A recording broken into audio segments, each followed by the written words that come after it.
Hello, aviation maintenance students and future A&P mechanics. Welcome back to my channel.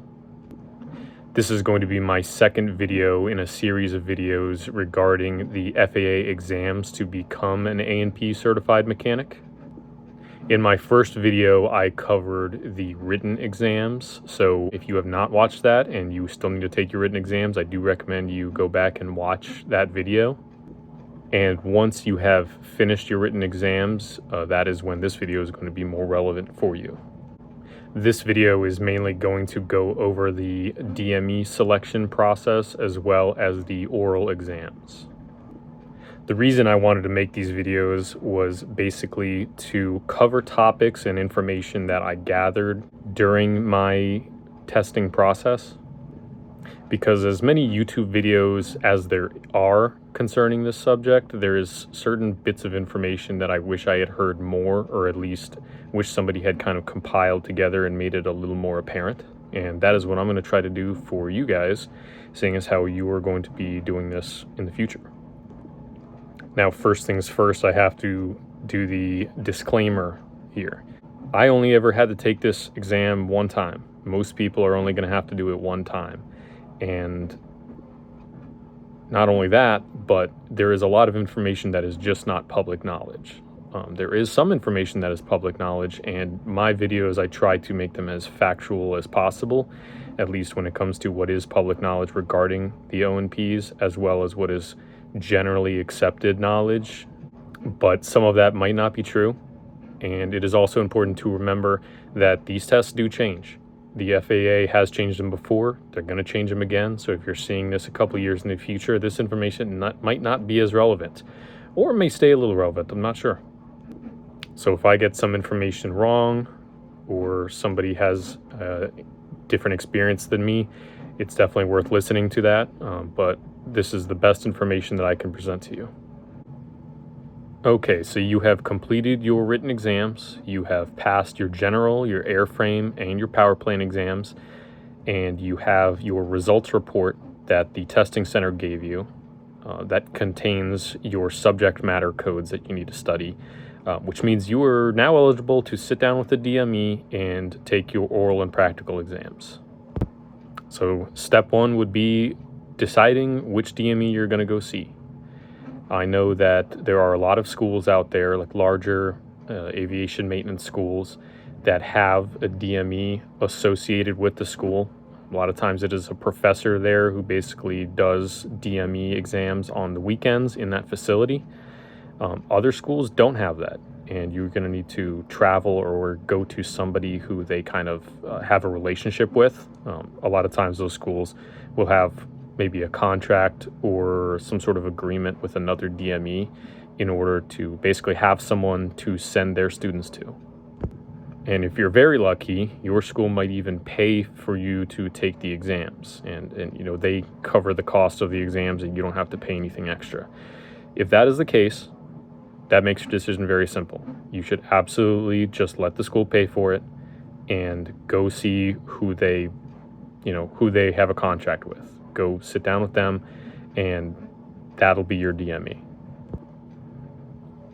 There are other schools out there that don't have a DME associated with the school, or sometimes a DME is so backlogged with appointments that they're going to have to book you several months out. And at least in my situation, I didn't want to wait that long. I didn't want to sit around waiting for 3-4 months for an appointment to show up. I wanted to find somebody who could sit down with me basically as soon as I was able to get to them, so that I could get this over with, get into the job market, start sending applications, and basically beat everyone else in the race. If you are in that second group, you are going to basically have to find a DME based off of recommendations from either strangers on the internet, people that you know in person who have gone to see somebody else, and everyone's going to have a different experience. A lot of times, if somebody doesn't test well, they're going to say, oh, this DME sucks, he's a hard ass, he doesn't help you at all, he wants to fail you, don't go see this person. And you might not be able to verify if that's true or false, but I wouldn't want to take that kind of risk. There were definitely DMEs very close to me within, an hour drive, but I've heard nothing but bad reviews. And when you hear nothing but bad reviews from somebody, it's like getting your hair cut. Somebody might have gone to see a barber and said, this guy messed up my hair. But if 50 different people tell you, oh yeah, this person gives terrible haircuts, are you really going to take the chance? And that's the same thing with the DME. You only have to take this once if you do it the first time, so you might as well pick a good one. Everybody that I talk to, I say the same thing. Do not wait to take your tests. I think that setting an appointment 4 months out is a booby trap for yourself. I think you're going to forget stuff. You're going to get lazy towards the end of that 4 months. I recommend you do it right now. Do it before life catches up to you. Just get out there and do it as quickly as you can. So either take the earliest appointment you can with your school-associated DME, or find somebody in the country, and there are plenty of them, find some people in the country that can sit down with you and do your tests, within 2 weeks, something like that. My option for my school was either I could drive about, I think it was 9 hours to a different state to see the DME that the school has a contract with. The school would have paid for my exam. Or the option was I could find my own DME and pay out of my pocket to do that. And I personally did not want to wait 4 months. So I scheduled my exam with a DME that was recommended to me through Reddit. It wasn't somebody that I know. I just went on Reddit and said, does anyone have a good recommendation that I can, of a DME I can go see? I got a name, and I opted to do that. I called the guy. He said, if you finish your exams, can you send me this paperwork? I can meet with you in 2 weeks. And I got on a plane. I flew several states away for like $200. I rented a car, and then I drove 3 hours into a different state to see him. And that sounds like a lot. It really wasn't. I don't regret it at all. There are people that I went to school with who were just now getting their A&Ps because that's how long the backlog was. And I recommend don't be one of those people. Be one of the people who gets it first. So if you do not already have a DME to go see, go on Reddit, make a post, say this is where I'm at. Does anyone have recommendations? And see what somebody says. If one of the DMEs is constantly failing students, they're not going to get recommended to you. If somebody does say, oh, you should go see this guy, there's no way to know for sure besides just going and doing it. So just take recommendations, get a phone number, call them up. If you do not, want to do that, or you want to kind of get a head start, you can find a DME through the FAA's Designee search function. In order to use the FAA's Designee search function, go to https://designee.faa.gov/designee locator, and then hit enter. That will bring you to the FAA's designee management system. It's going to be staring right at you. It says designee types. You click the drop down menu. It's going to give you a bunch of different acronyms: AME, APD, DADE. Scroll till you see DME, click it, and then it's going to give you a prompt for either location search or designee search. If you already have a name and you're just trying to look up their address or maybe look up their phone number, you can use that function. Otherwise, hit location search. It's going to give you more things to fill out. I recommend just select your state, or at least a neighboring state. I know that the area that I live in, there's about 3 different states that are all very close to me. So I didn't want to, instead of driving 4 hours in the same state, I'd rather drive 1 hour out of that state into another one. So keep that in mind, but select your state, go to search. You're going to see authorizations, and it's going to say airframe and power plant with check boxes. You don't need to select those. Just hit search, and then that's going to give you basically all the DMEs in your state. It's going to give you their name. It's going to give you the address that they're associated with. It's not like their home address. It's like where it's their base of operations. Email address, phone number, and their local FSDO. If that's enough for you, you can go ahead and call somebody, call a phone number on that list, ask them what their schedule looks like. If they have a time that they can see you, perfect. Schedule it and get the ball rolling on this. The DME is going to want to see those papers that the testing center gave you. The easiest thing to do is just go onto the PSI website, download the PDFs, and you're going to want to send that to the DME. They're also going to want to see your certificate of completion from your Part 147 school, which should be your diploma. There's going to be some sort of authorization code on it issued by the FAA to the school. That's the paper that you're going to want. I'm not sure if they're going to want just a picture of it or if they're going to want you to scan it and send it to them. I scanned mine and just had that as a PDF and sent all of those things together. And that's what my DME wanted to see before I ever went to go see him. What the DME uses that information for is that the way the oral and practical exams work is that the FAA generates the entire exams, both of them. The DME does not come up with these exams. So I've heard people ask, are his questions easy? Are the DME's questions easy? Are his questions hard? The answer to that is that the DME does not create the exams. The DME's job is to administer the test that the FAA generates and sends to them. Having said that, there are a couple things that the DME basically kind of is in control of. When it comes to the oral exams, it basically comes down to like leniency and how the DME is feeling on that particular day. So the way the questions work is the DME is going to ask you the oral exam question that is generated by the FAA, and there's essentially going to be a keyword or a phrase that is going to be the acceptable answer. And let's say the question has to do with oil foaming. The question is, what can cause oil foaming? If the test generated by the FAA tells him that the answer to that question is contaminants in the oil, and your answer to his question is something along the lines of water, air, stuff in the oil that shouldn't be in the oil, the DME should, by all accounts, recognize that you know the right answer, because that is the answer. And they could easily say, yeah, perfect, contaminants. You listed contaminants, that's the right answer. I don't think the DME would do the second thing, which is to say, you didn't say contaminants, the answer is wrong. I don't think they're going to do that.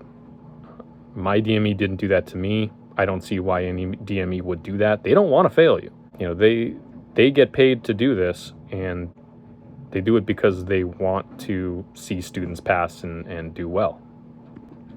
So if the DME is granted the ability to judge whether or not you know the answer to the question and you provide him with a satisfactory answer, it's going to be correct.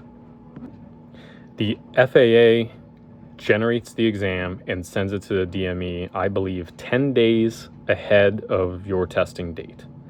So the DME has the questions and your practical projects available 10 days ahead of time. They are not allowed to give it to you. They're not allowed to tell you what to look at. They're not allowed to really help you out in any way. Having said that, I have heard anecdotally from other people who went to see DMEs, not my DME, but their DME, that they at least gave them kind of a sneak peek on what they should study for the practicals, but nothing for the oral questions. And I want to reiterate, they're not supposed to do that. So if you ask them, say, hey, can you do this? They're going to say no. And all you can say is, okay. According to the FAA's official companion guide for the oral and practical exams, what they say is the oral portion of the test consists of questions specific to the topics associated with the codes on the AKTR. Applicants must demonstrate acceptable knowledge of the subjects missed on the FAA knowledge test, your written exams. If the applicant scores 100% on the written test, the oral test will consist of a minimum number of randomly selected oral questions. During the oral portion of the test, the applicant is not allowed to use any reference material to answer the oral questions asked by the examiner. What this means is that your oral exam is going to be you and the DME sitting down in chairs across from each other. He's going to ask the questions, you're going to answer them. You're not allowed to have books, you're not allowed to use your phone, notes, nothing like that. The only thing you can use is your brain. From what I have heard from people who have scored 100% on their written test is that they only received 4 oral questions for that given subject. So if you got 100% on your general exam, they said that they got 4 questions. For me specifically, on my general exam, I got 6 questions wrong, and I was asked 10 oral questions. On my airframe, I got 10 questions wrong, and I was asked 13 questions. On my power plant portion of the written exams, I got 13 questions wrong, and I was asked 14 oral questions. So in total, I got 29 questions wrong across all of my written exams, but I was asked 37 questions during the oral exam.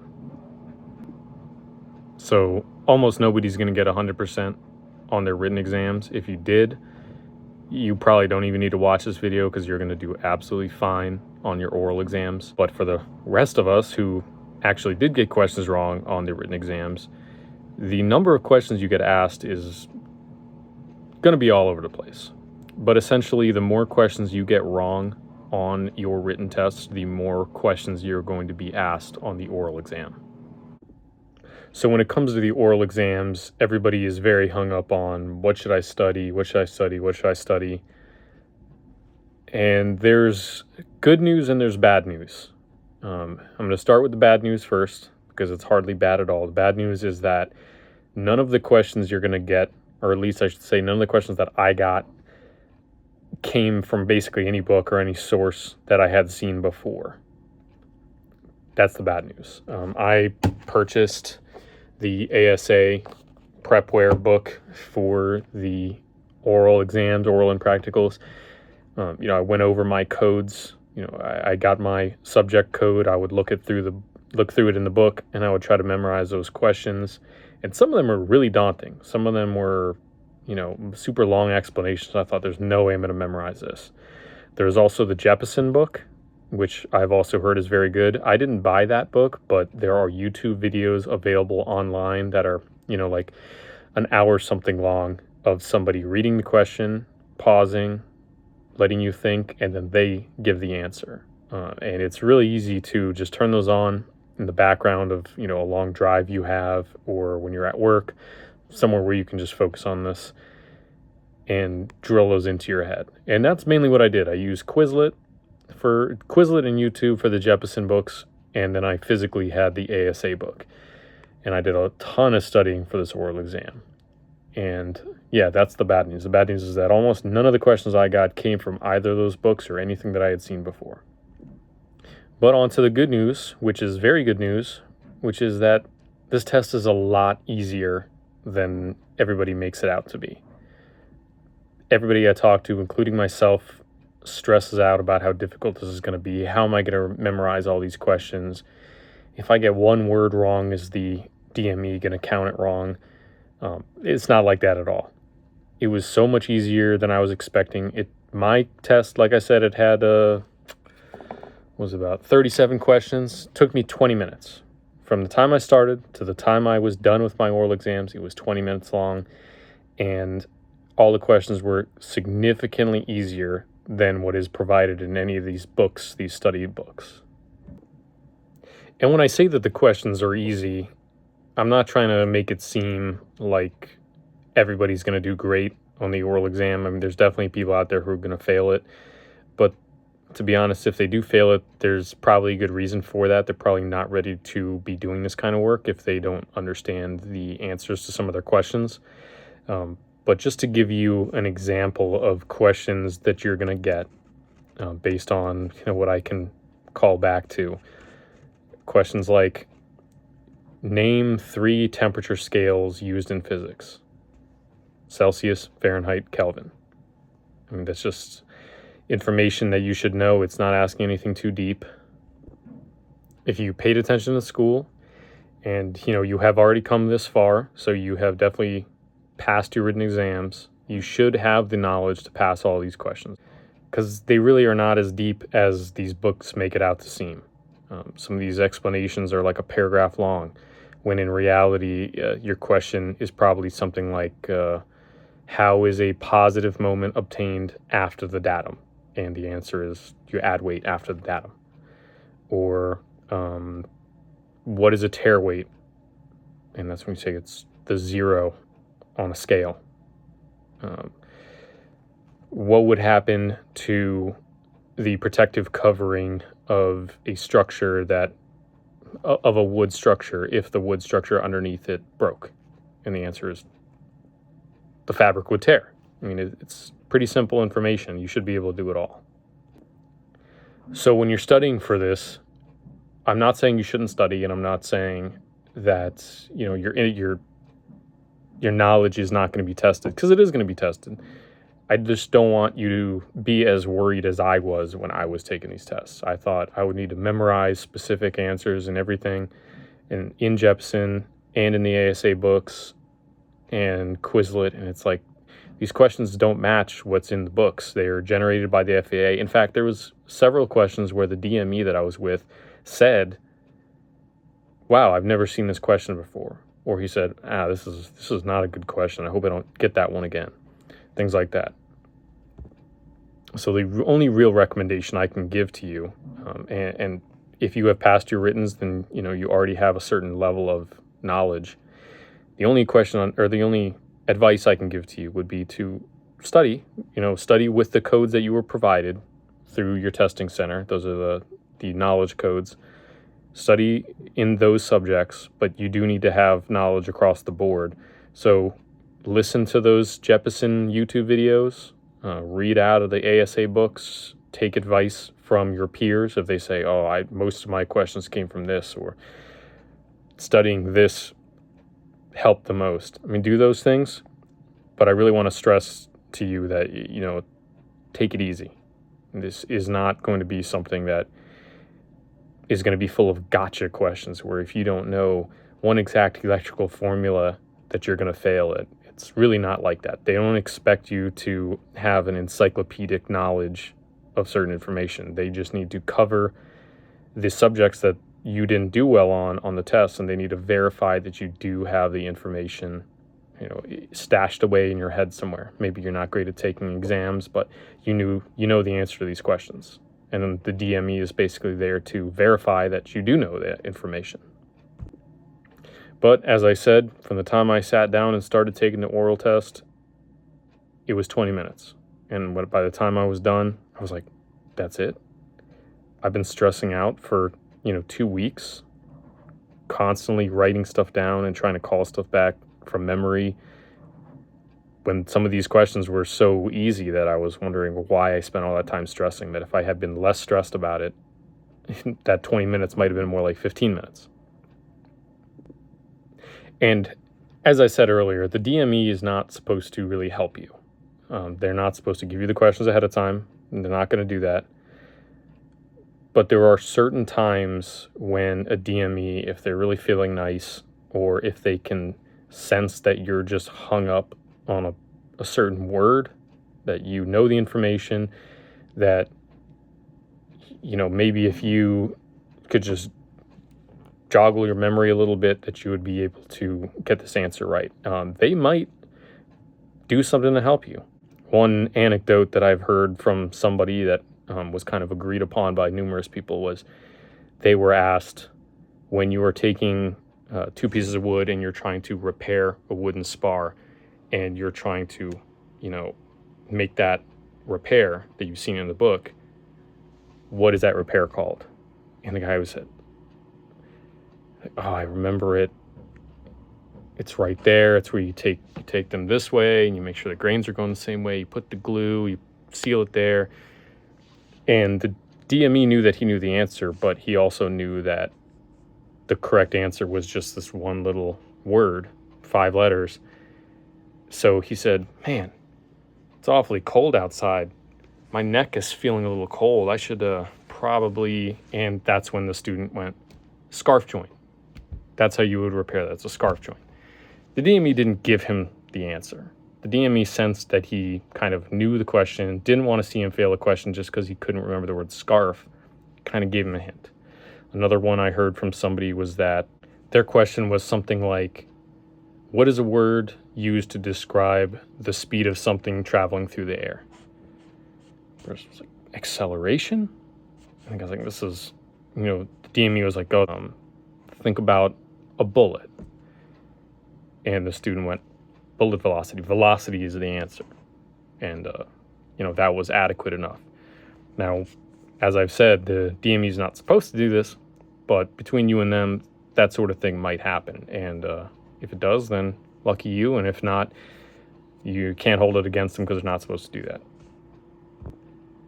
But over preparation is not a bad idea, but over stressing is a bad idea because that's going to really kind of kill how your brain is working that day.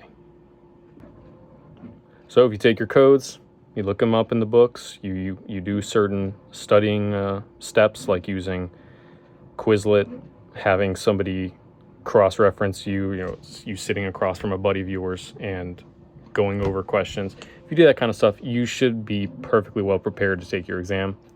And hopefully in a short amount of time from the time you sit down, you are going to have completed it with a passing score. And once again, the passing score is 70. Once you do that, you're done. So once you've completed your oral exam, it's going to be time to move on to your practical exams. And I'm going to cover that in my next video. That one gets a little complicated, but hopefully I've answered some of your questions regarding finding a DME, what you should be expecting from the oral exam. Hopefully I have alleviated some of your fears or your nervousness, because I sure know that I was nervous and I really wish somebody had said, you're stressing too much, it's not that hard. But thank you for watching the video, and sit tight, and I'm going to make a video for the practical exams. If you have any questions, feel free to type it in a comment, submit it, and when I see it, I'm going to answer everything as good as I can. But appreciate you watching. Thanks a lot.